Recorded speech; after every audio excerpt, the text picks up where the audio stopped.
Hello everyone, welcome to the episode 2 of online video lectures on research publications. This video is regarding abstracting and indexing. इसमें हम किसी भी journal की quality और उसकी indexing कैसे पता लगाते हैं इसके बारे में डिस्कस करेंगे। जैसे पिछले वीडियो मैंने आपको बताया था कि जर्नल पेड अनपेड होते हैं, उसको फर्दर फिर हम कैटेगराइज करते हैं on the basis of indexing.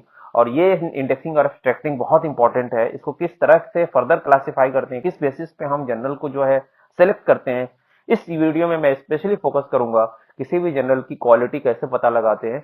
तो बेसिकली दो क्राइटेरिया होता है क्वालिटी पता लगाने का, एक तो इंडेक्सिंग होता है और एक दूसरा होता है इम्पैक्ट फैक्टर पता लगाना। तो इस वीडियो में मेरा मेन फोकस है इंडेक्सिंग का।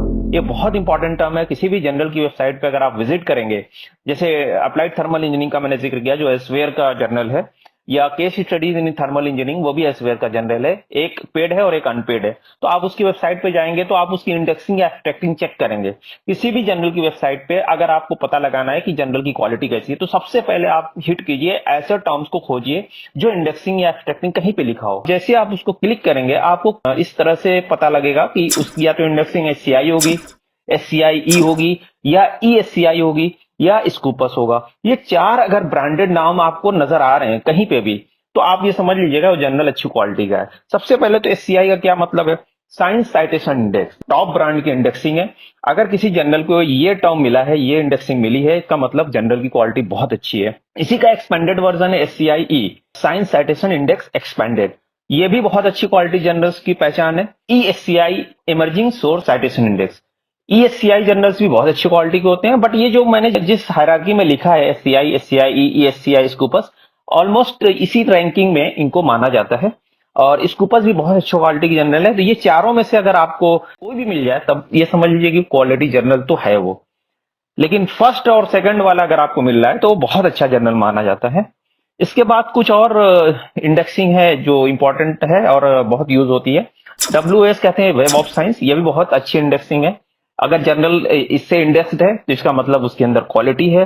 बट मेन जो क्वालिटी का पता लगाने का मेथड है, इंडेक्सिंग ही है। और इसके बाद भी एक टर्म आता है इम्पैक्ट फैक्टर और number of citation, site score. ये टर्म भी मैं आगे वीडियोस में डिस्कस करूंगा डिटेल में। ये जो तीन इंडेक्सिंग है, WS, UGC care, Google scholar, इसी वीडियो की एंड में मैं और डिटेल में डिस्कस करूंगा। इसके अलावा हमने अभी जो 4 इंडेक्सिंग्स देखी, मैं इसको एक ट्यूटोरियल की हेल्प से मैं एक जर्नल की वेबसाइट पे जाके कैसे एब्स्ट्रैक्टिंग और इम्पैक्ट फैक्टर वगैरह कहाँ कहाँ वो होता है और कैसे उसको सर्च करते हैं, ये ट्यूटोरियल करके मैं आपको दिखाने की कोशिश कर रहा हूँ। तो चलिए हम अप्लाइड थर्मल इंजीनियरिंग की वेबसाइट पे चलते हैं। अप्लाइड थर्मल इंजीनियरिंग की वेबसाइट में यहाँ से सर्च कर रहा हूँ एल्सेवियर के कैटालॉग से, और ये देखिए अप्लाइड थर्मल इंजीनियरिंग की वेबसाइट खुल गई। यहाँ पे साइड स्कोर लिखा हुआ है, इम्पैक्ट फैक्टर लिखा हुआ है। इस जर्नल का साइड स्कोर 11.8 है, 6.4 इम्पैक्ट फैक्टर है। जितना ज्यादा ये होगा उतनी अच्छी क्वालिटी होगी जर्नल की। और मुझे ये पता लगाना है इसको, इसके अंदर और क्या क्वालिटी है, तो मैं एब्स्ट्रैक्टिंग और इंडेक्सिंग, जैसे कहीं पे भी वेबसाइट पे जाएंगे तो ये एब्स्ट्रैक्टिंग और इंडेक्सिंग आपको नजर आएगा। इसको सर्च करना है आपको।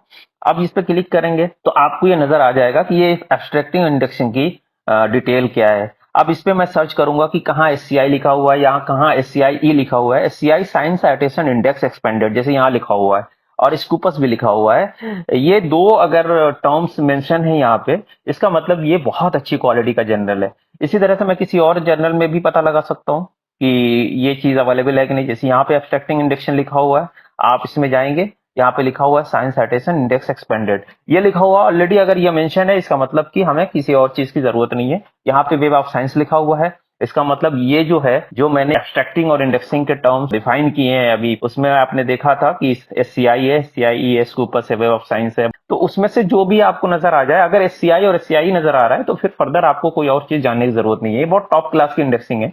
इसके बेसिस पे हम पता लगा सकते हैं कि जर्नल बहुत अच्छा होगा। इसके अलावा जो तीन इंडेक्सिंग है, WAS, UGC केयर और गूगल स्कॉलर, इनके बारे में भी थोड़ा देख लेते हैं। स्पेशली मैं UGC केयर और गूगल स्कॉलर को एक ट्यूटोरियल की हेल्प से मैं आपको बताने की कोशिश कर रहा हूँ कि UGC केयर की इंडेक्सिंग किस तरह से चेक की जाती है कि कौन सा जनरल UGC केयर लिस्ट में है। जैसे अगर हम यूजीसी केयर अगर हम सर्च करते हैं, तो यहाँ से जैसे हम इसकी वेबसाइट पे चले गए, और किस तरह से यूजीसी केयर लिस्ट को देखना है, कैसे उसको पता लगाते हैं। लिस्ट वन और लिस्ट टू। देखिए ग्रुप वन और ग्रुप टू में क्या है कि पहले लिस्ट में उन्होंने बहुत सारे जर्नल्स का नाम लिख रखा है। दूसरे लिस्ट को उन्होंने क्या किया है, वेब ऑफ साइंस से रिलेटेड या जो भी ये तीन इंडेक्सिंग के जितने भी जर्नल्स हैं, पहला है art and humanities citation index, दूसरा है एससीआई जो हमने अभी डिस्कस किया है, और तीसरा है एससीआई इंडेक्सिंग। ये तीन इंडेक्सिंग के जितने भी जर्नल्स हैं, और इसके अलावा जो स्कूपस डेटाबेस में जितने भी जर्नल्स आते हैं, ये चारों इंडेक्सिंग के जितने भी जर्नल्स हैं, ये सारे के सारे इन्होंने यूजीसी केयर लिस्ट 2 में, उस ग्रुप 2 में रखा है। तो अगर ग्रुप 1 और ग्रुप 2 में अगर आपको कोई कंफ्यूजन हो, तो यहाँ से आप फर्दर सर्च कर सकते हैं टाइटल डाल के। यहाँ पे आप कोई भी, जैसे अगर मुझे सोलर एनर्जी डालना है, तो यहाँ से आप सर्च करेंगे तो वो आपको पता चल जाएगा ग्रुप 1 में है या नहीं है। तो अगर वो ग्रुप 1 में नहीं है, तो आप उसको फर्दर ग्रुप 2 के लिए पता लगाने का तरीका यही है। इन चारों इंडेक्सिंग में से कोई भी अगर एक इंडेक्सिंग है, इनमें से कोई भी इंडेक्सिंग अगर उस जनरल की है, तो आप समझ लीजिए कि वो यूजीसी केयर लिस्ट के अंदर इंक्लूडेड है। इसके बाद जैसे अगर स्कूपस डेटाबेस को अगर हम क्लिक करेंगे, तो ये पूरी स्कूपस की लिस्ट आ जाएगी। जैसे यहाँ पे मैं खोल के दिखा रहा हूँ आपको, ये पूरी स्कूपस डेटाबेस है, इसमें सारे वो जर्नल्स हैं जो स्कूपस इंडेक्स है। इसके बाद देखिए हम गूगल स्कॉलर को कैसे सर्च करेंगे। गूगल स्कॉलर क्या है, तो चलिए हम सर्च करते हैं यहाँ से गूगल स्कॉलर सर्च करते हैं। तो गूगल स्कॉलर अगर आप सर्च करेंगे, तो यहाँ पे देखिए ये पूरा एक डेटाबेस है जिसमें बहुत सारे जर्नल्स हैं।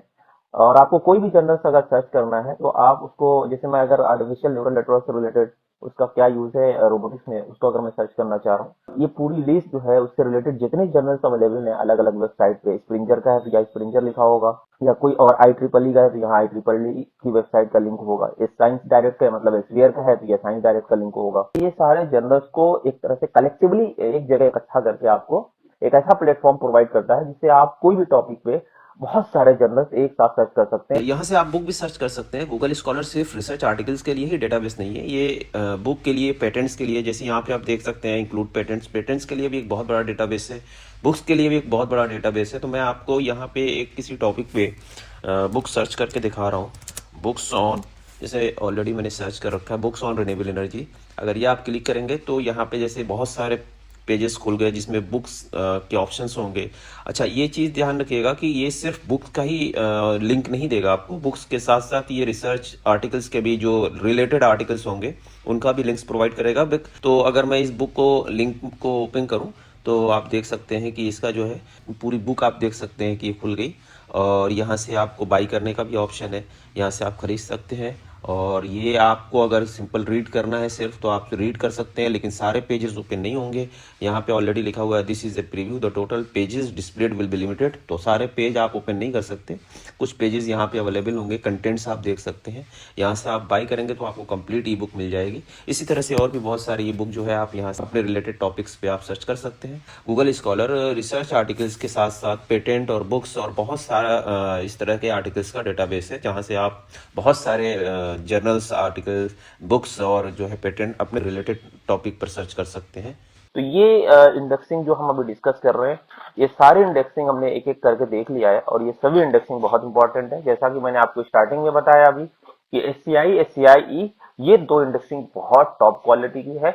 SCI is one of the best indexing, जिसकी बेसिस पे आप जनरल को ब्लाइंडली कह सकते हैं कि बहुत अच्छा जनरल है। This is all about the important terms. हमने आज की इस वीडियो में क्या क्या डिस्कस किया। सबसे पहले हमने डिस्कस किया कि पब्लिशर क्या होते हैं, फिर जर्नल्स कैसे होते हैं, किस टाइप के जर्नल्स होते हैं, जर्नल्स की क्वालिटी पता लगाने के लिए क्या क्या पैरामीटर्स होते हैं। उसमें सबसे पहला पैरामीटर और मोस्ट इंपॉर्टेंट पैरामीटर हमने इंडेक्सिंग और एब्स्ट्रैक्टिंग को कवर किया आज।